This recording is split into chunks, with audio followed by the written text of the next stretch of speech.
GPO is boring, but this game is Game peaks. this game is Good boys. That was me over 2 years ago when I first played Blox.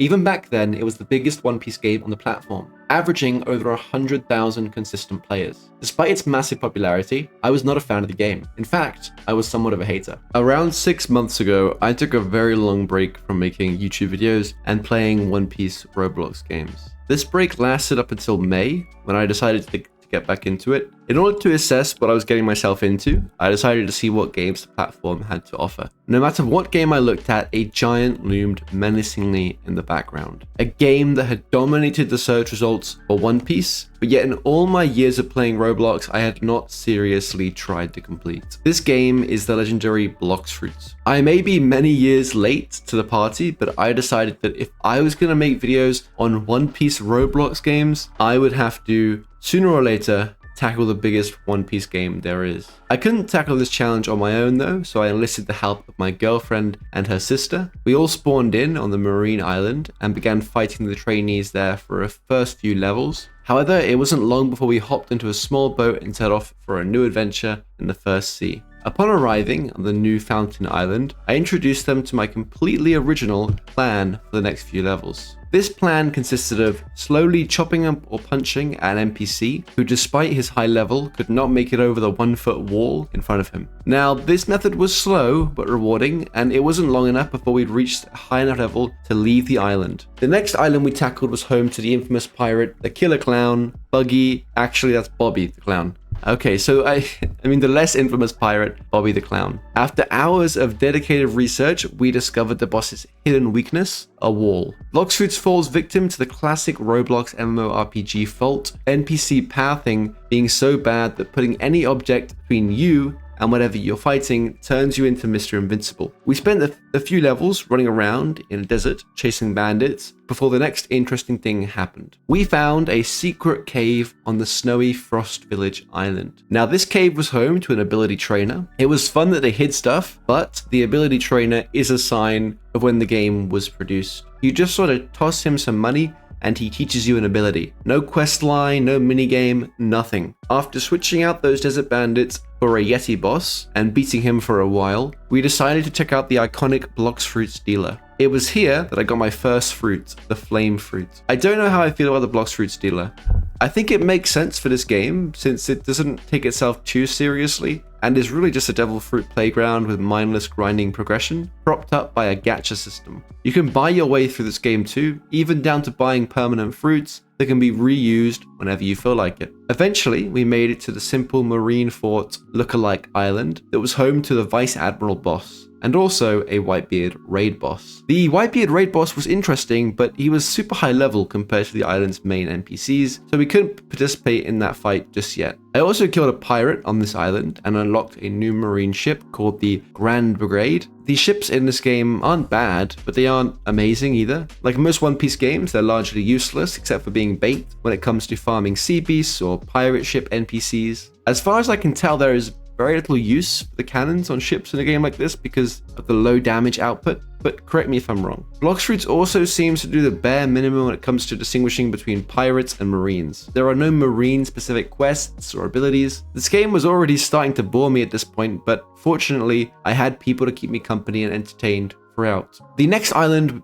has got to be the worst rendition of Impel Down I've ever seen. It's a one-room prison, if you can call it that. It's not like the prisoner is even locked up, he's just standing in a stone castle. It's almost as if the warden NPCs aren't preventing his escape, but rather just protecting him like bodyguards. The content here was much the same repetitive boss farming though, and after killing the NPC for what seemed like forever, we set off for the volcano island. This island is an original Blox idea, but to reduce Akainu to just a generic magma admiral with no character whatsoever just goes to show the amount of effort put into crafting interesting or even challenging NPC encounters. It's a lot of going from one group of identical quadruplets to another, using the same strategy to defeat them all. Since the NPCs also just use accessible player abilities, you're not even seeing anything new or unique. As I mentioned earlier, I had fought a few other players so far, and in all honesty, PvP wasn't that bad. It's not fun at low level since high level players players just one-shot you left and right. I know from talking to people that PvP can get quite complex, involving lots of one-shot combos, rapidly switching between fighting style, devil fruit abilities, and sword, and a gun as well. But especially at low to mid-level, this isn't accessible, and you have to drop like 40 hours or more into the game just to get to a place where you can compete on a fair playing ground. I was unusually hopeful for the next island on our list, the Underwater Sea Kingdom, ruled by the great king Neptune. The first sign that this island was going to disappoint was the lackluster entrance. Despite this, we all optimistically hopped into the pool, disappearing into the ocean's depths and falling into Bloxfruit's Atlantis. The buildings down here were nothing special, but the biggest letdown had to be King Neptune himself. The merman, famous for his iconic size and large tail, was reduced to a bearded man wearing blue pants. This period wasn't all bad though, as around this time my girlfriend managed to purchase the love fruit, her favorite fruit from One Piece, and began flying around with her newfound flamingo. Initially, I was a little bit apprehensive about the changes to Boa's classic fruit, but the flamingo grew on me. Next, we set our sights on the sky. The Sky Islands featured no knock-up stream, which was a missed opportunity, so we found ourselves yeppoing all the way up there. During our sky travels, the love fruit's flamingo came in handy, and I was pleasantly surprised at how 2 people could use it at once. I think more games should include this with fruits like Phoenix or Falcon. We left the Sky Islands behind and dropped back down to sea level.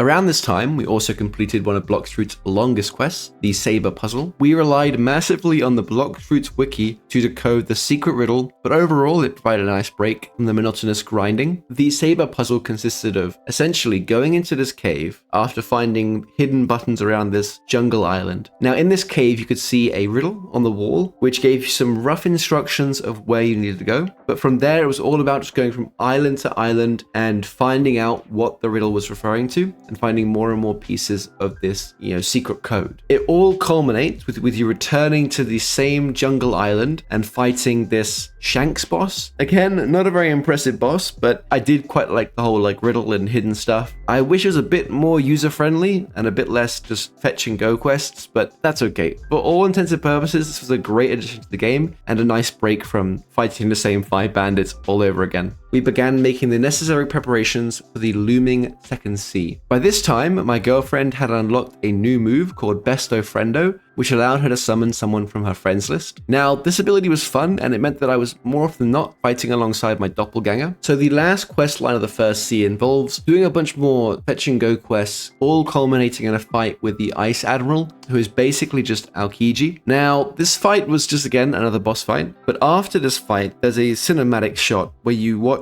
sort of introduces his character's escaped. There's this weird inclusive lore drop that was not referred to at all so far in the game. I think this comes up later where this game keeps trying to put lore, I guess, as a narrative story. I don't think it makes up for the fact that this is just not there the entire game, and if your majority of your game is just farming the same 5 bandits, it feels a little bit two-faced to be like, okay, this is our gameplay, but here's a random lore drop that you're not going to see again for 10 hours of gameplay. It's not cohesive at all. I mean, kudos for trying something new, but I wished it was more weaved into the world rather than just, here's 5 NPCs, and this is the gameplay for the entire game, and then here's some random story at the end. I don't know. Anyway, now after this, we spoke to an experienced captain who granted us passage to the second sea, which, I don't know about you guys, this seems like a very lackluster way to enter the second sea. Normally it's okay, you fly up Reverse Mountain, or you have to, go for a secret tunnel, that sort of stuff. But instead, in this game, it was just, you speak to this guy who just teleports you straight to the second sea. This would have been a great place to put that cinematic. It should have been,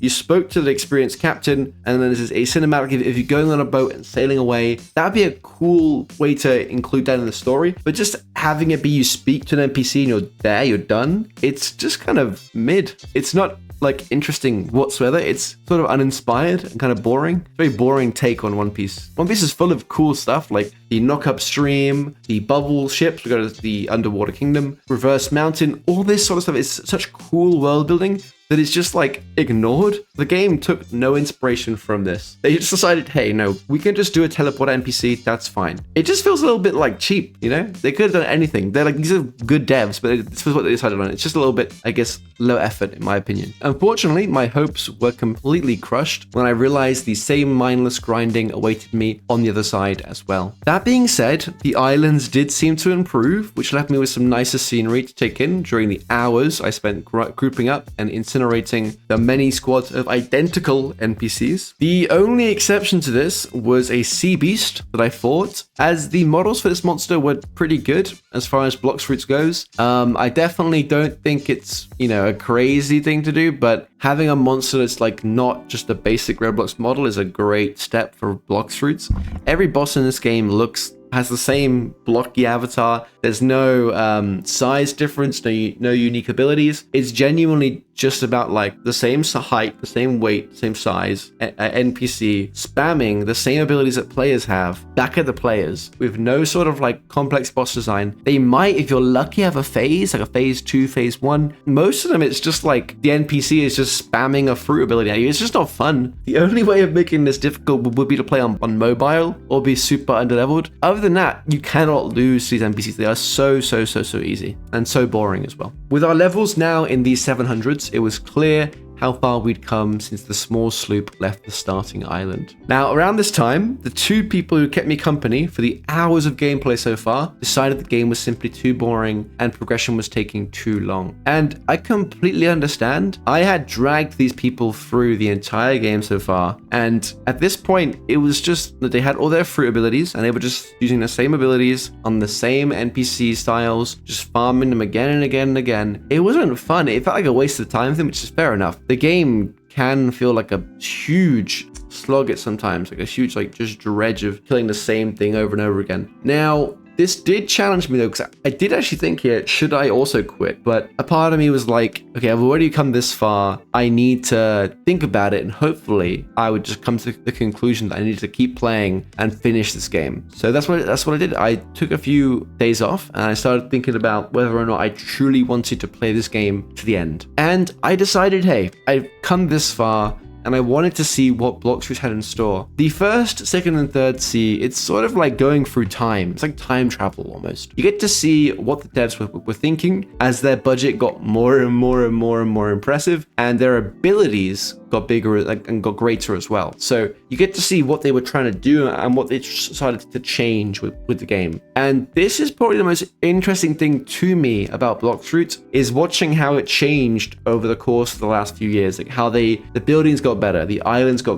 bigger, the NPC like costumes and outfits got a bit better. The fruit abilities got completely revamped. The devil fruits got changed. Lots of stuff changed over this period. And if you play Blox Fruits from the starter island to the last island, you do see all these changes in real time, and that can be a fun experience in my opinion. Is it worth grinding this many hours in the game? I would say no, unless you are desperate to play the playground, you know, Blox Fruits combat simulator, or if you want to collect fruits to flex on your friends with, hey, I've got this super rare fruit. But I'll be honest, the rarity stuff just doesn't appeal to me. If you can buy it, if someone can buy the rare item for like £20, right, or $20, or you can spend like 20 hours grinding it, for me, the £20 option devalues that fruit's like worth to me, and it just feels a bit wrong there. Eager to reach the third sea, I decided to continue alone. Now, this took a bit of getting used to, but with videos from great YouTubers like CubeInk, Revolver AGZ, Techie OP to keep me company, the grinding did not seem all that bad. The novelty of the game had mostly worn off, and I settled into the repetitive gameplay loop of just grinding same bandits again and again and again. This is old news. You guys know what Blox Fruits is like. It's just like every other One Piece game on the platform.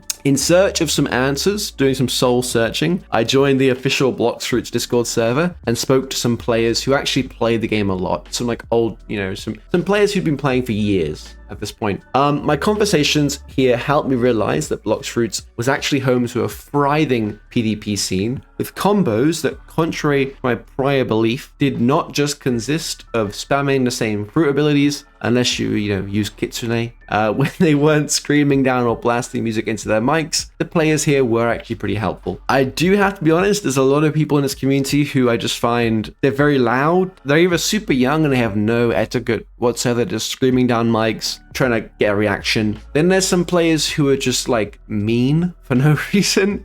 Typically the older players who just aren't happy with the game and are just sort of more on the edgy side of things, they'll sort of scream at you. But there's loads of players outside of that. The majority of Blox Fruit's player base is sort of, they care about the game for whatever reason, and because of that, they want to see you enjoy the game as well, and they will help you out. They will give you fruits. They will help you farm NPCs. They will guide you through stuff. It's honestly quite impressive that the community has got so many good people, but it's really nice to see there as well. Wholesome players could also be found in-game too, with one player in particular delivering a motivational speech to me, claiming that I'd be a great PvP player someday. I think the words he used were like, I'd be great at doing combos one day. That future is yet to materialize, but it was a kind thing to say nonetheless. This next fact may surprise you, but it took me this long to realize, or I guess care about the fact, that there were 2 times EXP codes publicly available for the game. I have to give Blox Fruits credit here because not only was there 1 code, there were over 10 codes just for XP alone. This helped me speed things up, and before long, I was well and truly deep into the Second Sea's progression. The islands in the Second Sea were a big improvement on those in the First Sea, were still characterized by the heavily stylized look of Blox Fruits. The style in question just consists of simple, low-effort NPC models thrown down in groups of 5 with identical abilities borrowed straight from the fruit or fighting style abilities already in the game, surrounded by simplistic or empty builds, and separated by large fields of empty land or ghost towns occupied by 1 or 2 hyper-specific questline NPCs. I still don't know if Blox Fruit's design direction is a conscious one or if they simply took the easiest path, but either way, it is inseparable from the game's branding at this point, and even a point of nostalgia for a lot of long-time players. The islands were far from bad, and everything reliably worked as intended. I tried every base fighting style, so Fishman Karate, the Mink fighting style, Blackleg fighting style, the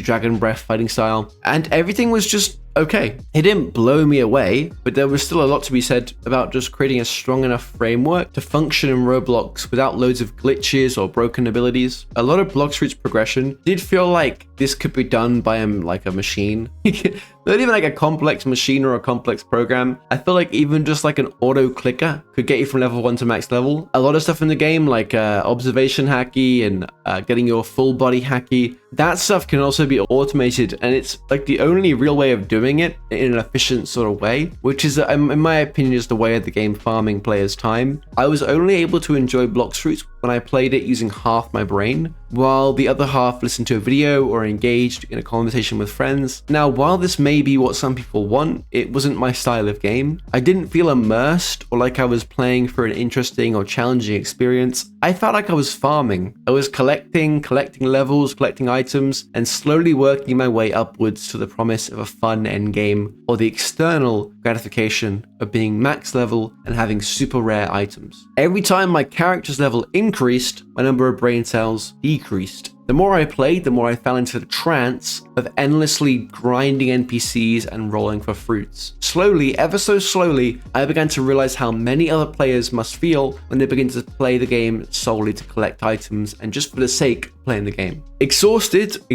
and thoroughly bored with this game, I crawled my way towards the gate to the Third Sea. Once again, we get this generic experienced captain NPC who gets you to Second Sea to Third Sea. I understand that this is an intentional game design, but it just puzzles me why game developers would watch One Piece, enjoy the series, and then they think, okay, in my game, there are going to be 3 pivotal moments where players are going to go from one part of the game to another part of the game, and it's going to change massively. How do I want to facilitate this transition? Do I want to have a fun idea with ships going up a mountain? But no, They just decide to have the same NPC who you speak to, who just teleports you immediately. That being said, there was another cinematic here with the two Roblox developers or owners, Rip Indra and the guy with the big red head. Kind of had to go fight the Rip Indra guy. That was kind of fun. If the bulk of your game is not puzzles and it's solely grinding bandits, the puzzles can just be like unnecessarily complicated, you know? I wish it was more smoothly incorporated into the game design. The buildings I was met with on the other side caused me to realize that I had once again stepped through time. The developers had clearly wanted more from this map, and the islands were built not only larger, but better. Stylized NPCs have received a massive wardrobe revamp, probably thanks to Ubisoft's work, and now seem slightly more cohesive. They still lacked originality though,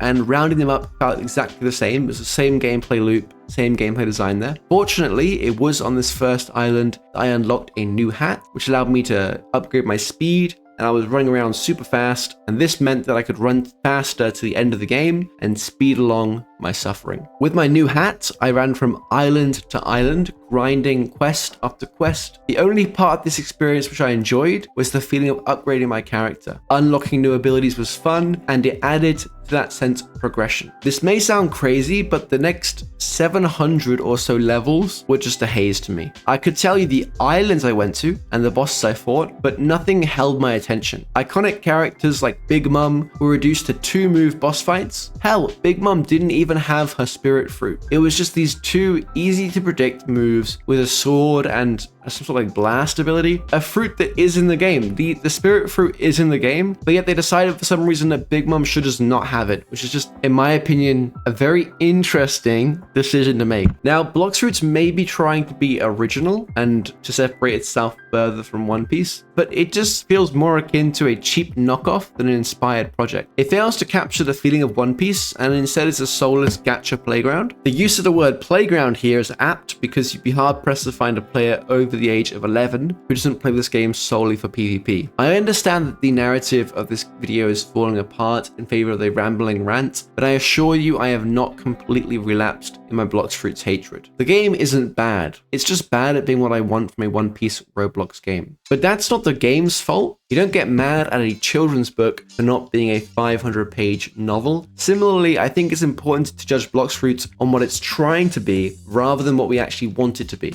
The game is a grind fest, plagued with hackers and simplified to the point that anyone with a few brain cells and access to a cell phone could engage with the game in its entirety. But that's what the players want. It's the rare fruit spins and overpowered combos that keep people coming back to the game. Blox Fruits, a game that is a worldwide phenomenon, a giant who consistently draws in hundreds of thousands of dedicated players and has elevated many YouTubers to extreme fame. A game that's influence is so far-reaching that it even spawned its own collectible toy series. A game that is perfectly good at being a consumable product to the masses. Blox Fruits knows how to catch these kids' minds hook, line, and sinker. It's an accessible MMORPG with a community who have nurtured the game and ensured its relevance for over 5 years. These YouTubers and these admins who Blox Fruits hire, they do so much of the legwork for keeping this game alive. So many Blox Fruits players will know what you mean when you say, oh, the Ubisoft magma incident, the Ubisoft lava incident. And this just goes to show how much of an impact these people are having in keeping the community alive and sort of instilling this communal history for the players of the game. Not to mention, Blox Fruits players are obsessed. They will spend hours getting fruits, hours grinding frags, hours grinding this. They will just put their entire lives into this game,